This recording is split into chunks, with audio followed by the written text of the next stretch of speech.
C'est un spectacle, genre à l'Odéon, dans une très grande salle, quoi, avec des spectateurs partout. Une salle à l'italienne, ça pourrait être un cirque aussi. On me déshabille lentement devant tous ces gens, et puis on m'attache, comme sur une roue, bien en vue, le sexe exposé. Et puis on me frappe. Non, on me fouette. Et tout ça, c'est dans la pièce, hein, c'est normal, ça fait partie du spectacle. Et personne ne sait que les coups sont donnés pour de vrai.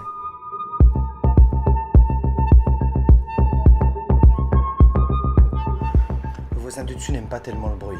Ça va Nathan, c'est juste pour mettre un peu l'ambiance. Non, moi c'est Louis. Nathan, c'est moi. Oui, bon... Pourquoi on couche avec des mecs dont on partage pas grand-chose? T'as pas couché? Mais qu'est-ce que tu fais là, alors? Pour punir un bel amant, je sais quoi faire. C'est un peu comme le saut à l'élastique. Quand tu fais ça avec des copains. T'as pas envie, mais tu le fais parce que les autres l'ont fait. T'arrêtes pas de trancher. Quand je repense à nos rencontres, j'ai toujours l'impression d'avoir été à côté d'une sorte de géant. Magnifique. Pourtant, il est pas plus grand que moi, non? Si c'était encore un jeu pervers, si on s'était encore fait prendre, si c'était lui qui avait organisé tout ça.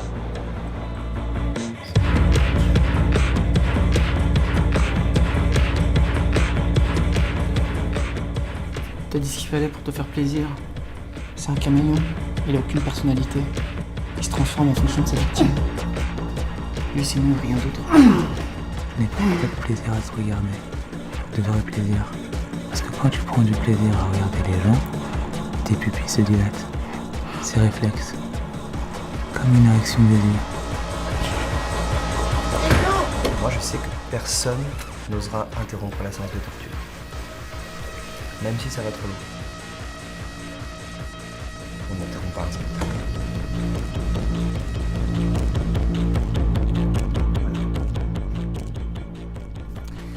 Il y a du fromage si vous voulez dans le frigo. Et quand le four sonne, il faut sortir la tarte.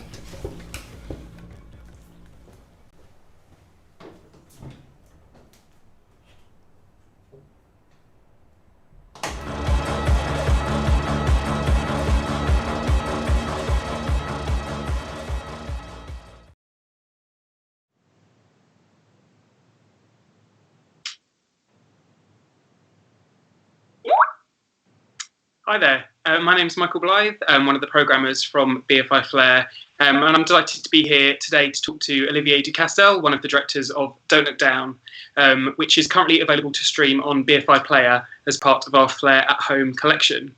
Olivier, welcome to this virtual BFI Flare. Thank you so much for being here with us today to chat about the film. Perhaps you could start by telling us a little bit about what the film is and about where the idea for the film first came from.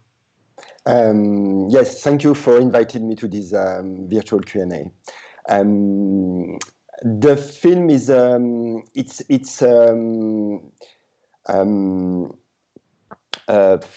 sorry, 5 persons who doesn't know each other will spend an evening and, in fact, almost a night all together in an apartment. They were invited to share this night because they all know the same person, the sixth character, and they will exchange their experience about this person to simplify, let's say, the perverse person or the perverse relationship of their past few months or years for these different characters. So it wasn't very clear. I should have. Well, I think the film does have a kind of ambiguity to it, and there is a kind of mystery element to it. So it's kind of nice to not know too much about the film before you start watching it. But could you tell us where the idea for the film first came from? Oh, the idea is like a very it's very simple, and it's, let's say, it's in the same time it's autobiographic, and it's also a phantasma of autobiography. I had this envy of trying to do something with experience that I have with bizarre men I don't want to say perverse guys, but we know this kind of guy who never say really what they think or what they want, or but I didn't really have the proper idea to do a film with that. And one day I came, and when I spoke to Jacques about this, let's say, topic, he wasn't very enthusiastic because I think he thought it was too personal. And then one day I had this idea that maybe we can do a huis clos, and we can transform the reality. Not one character who is confronted with different perverse guys, but different persons who met the same perverse. That's really the origin of the project. And how did the story change or develop through the course of writing the film and turning it into the film that we see now? The story changed, and probably when we understand that we will have to do the film with a very small budget, so came the idea that we will do the film only with friends, for the actors. All the actors are friends, or let's say friends. It's simpler, and also for the crew, for the artistic collaborators, and the last. Economic idea was to shoot the film in my apartment. And I think having the film all in one setting does make it feel like a play in a lot of ways, but at the same time the film looks very cinematic. Can you tell us about the kind of visual approach to the film and also what it was like filming in one location? Yeah, absolutely. The idea was really like to do something which is related to theater, but which will not be theater. But we really want to work on this huis clos concept. Is huis clos? It's understandable in English? Mm-hmm. Yeah.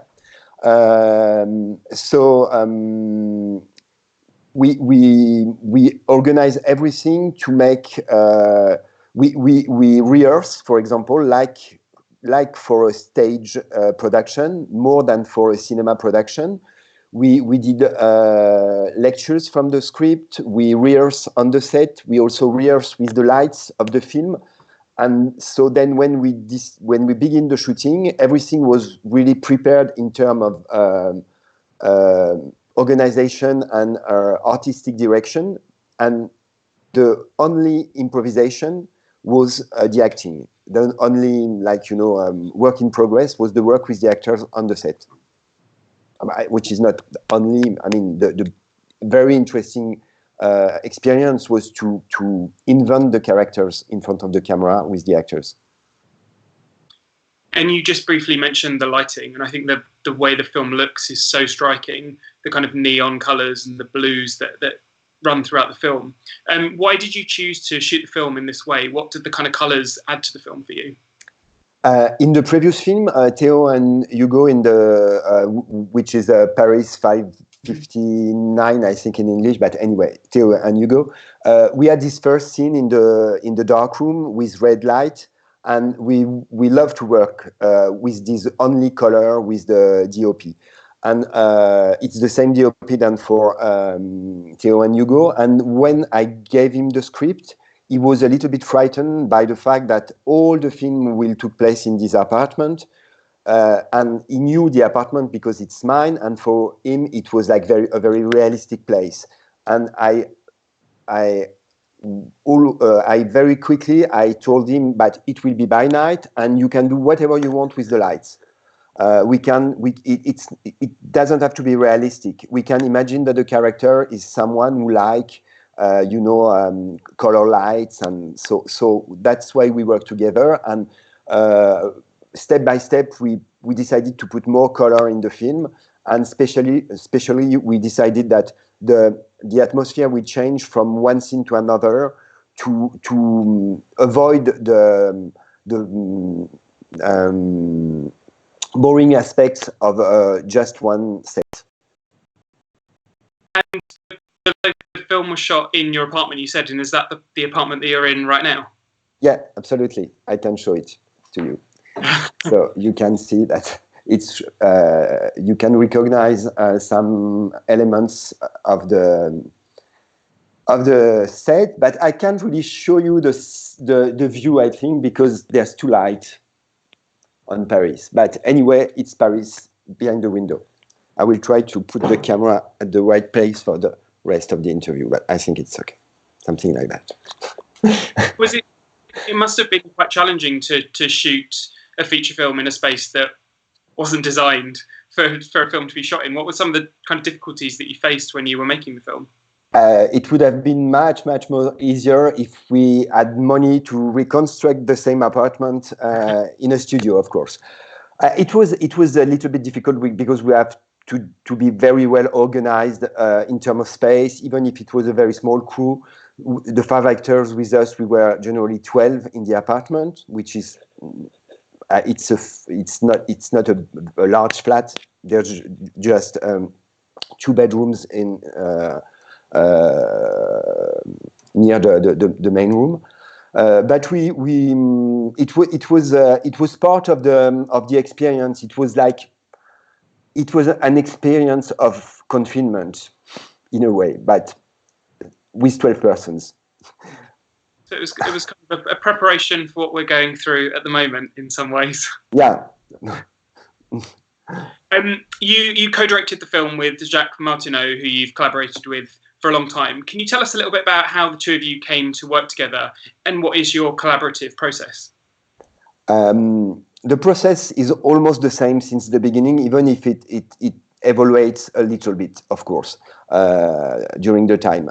Jacques has a literature background, is the one who is very comfortable with writing and very confident in what he's doing when he is writing. I can have ideas of film characters, sets or things like that, but I'm less confident in my ability to write a scenario, for example. On the contrary, I love to work with the crew. I love to collaborate with a DOP, with an editor, with a costume designer, or everybody. I mean, it's the major pleasure for me in cinema work is the crew, the collaborative aspect of the creation.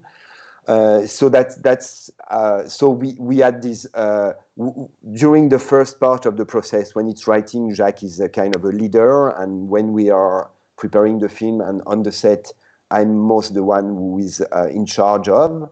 And then we try to, now we have a very equilibrated collaboration during the editing. We always work with an editor. It changed from time at the beginning. The first films we edited, the first one with a women editor, then other ones, 3 other ones with 2 different editors who were also women. And then now, recently we met a young editor who was a student at FEMIS where I'm teaching, and now he's our editor for this new film. But the collaboration is always the same. Like it's really a collaboration of 3 persons and 3 point of view on the rushes and the material that we recorded on set. And you mentioned before that the cast were all friends and knew each other before filming. And obviously you've worked with them before. 2 of the leads were your leads in Theo and Hugo. I wonder if you could tell us about working with this small group of actors in this confined space. How did you work with them? How did they work together to create these characters?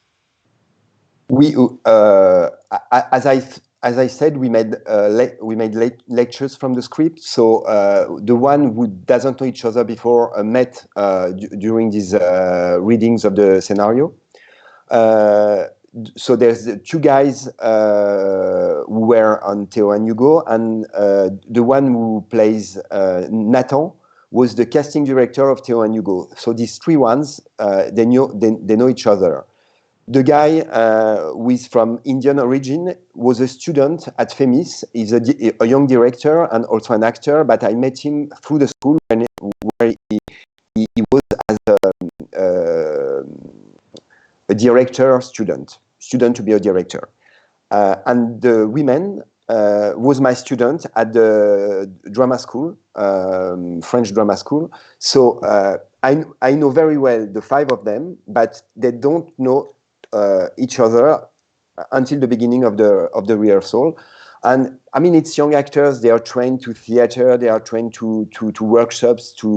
They were like very curious of each other. They want to help them, to help each other. They want to invent things together. And it was like rehearsals. It was sometimes a little bit difficult, sometimes very easy. There were evidence. There was like moments we have to work more. But I mean, it was really pleasant. And how long were you together? How long were you all in the flat together? How long was the shoot? From the beginning of the rehearsal to the end of the shooting, 1 month. Wow. Very fast. Yeah, very fast, yes. There's such a kind of aspect of mystery and such an ambiguity that exists throughout the film that's such an important part of it.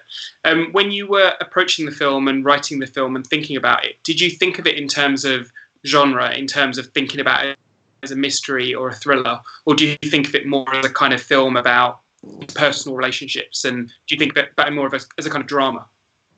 No, we don't really, maybe we don't think of genre like we are used to, but we of course think of we had references, cinema references.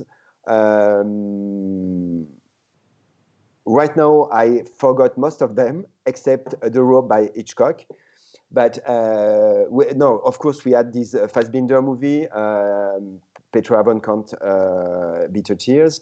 So our references were associated to different genres. So it was more this, like, huis clos aspect, and theater inspiration, of course, which were like very present. Maybe we were a little bit more conscious about the thriller when we were editing the film. So during the editing, maybe we push a little bit more in that direction. Maybe we had some regrets about, maybe we think sometimes during the editing that maybe we should have pushed a little bit more in that direction during the shooting. But it was not planned or conceived or as a thriller really at the beginning. I think the film is really interesting in the way that the kind of sexuality of the characters is quite fluid. There's something that feels very fresh and very contemporary about that. Why is it important for you as a filmmaker, as a storyteller, to be telling queer stories, to be telling stories about LGBTIQ plus people? I don't know. In fact, I think for Jacques and I, it's a kind of an evidence since the beginning that we want to tell gay stories with gay characters. And I think when we did Adventures of Felix, like almost 20 years ago now, it was less common than today to have positive gay characters, especially HIV positive gay characters, which are acting positively, but it was always like, I think it's philosophy is a little bit pompous, but a way to approach life, and that's probably why we want to show characters like that, because we are, I think probably we are interested as an audience to see characters like that. We were interested, or we would have been interested too when we were younger. And probably that's the major reason why we try to have the most positive look on gay and queer community in our films. Yes, but it's really it's not to be nice, or it's political engagement, I think. And just before we finish, I just wonder if you know, or if you can tell us what you and Jacques are working on next. It's complicated. We are working for a few years now on a musical. We really would like to shoot a musical with a lot of dance and a lot of outside sets, like Les Demoiselles de Rochefort. but it's a very queer and very gay theme movie about it's two guys who want to have a child, and they have to figure out to find the proper way to conceive this child. It's a little bit long. The film will be expensive, so we are also working on another project, which is this project is written, and we are trying to get fundings. We have a part of the fundings, but not all the fundings. We hope to shoot it in maybe like more than 1 year and less than 2 years, if we are happy enough. But as we are not every day very confident, we are also working on another project, and it's a romantic comedy for two actresses in their 80s. Not 18s, but 80s.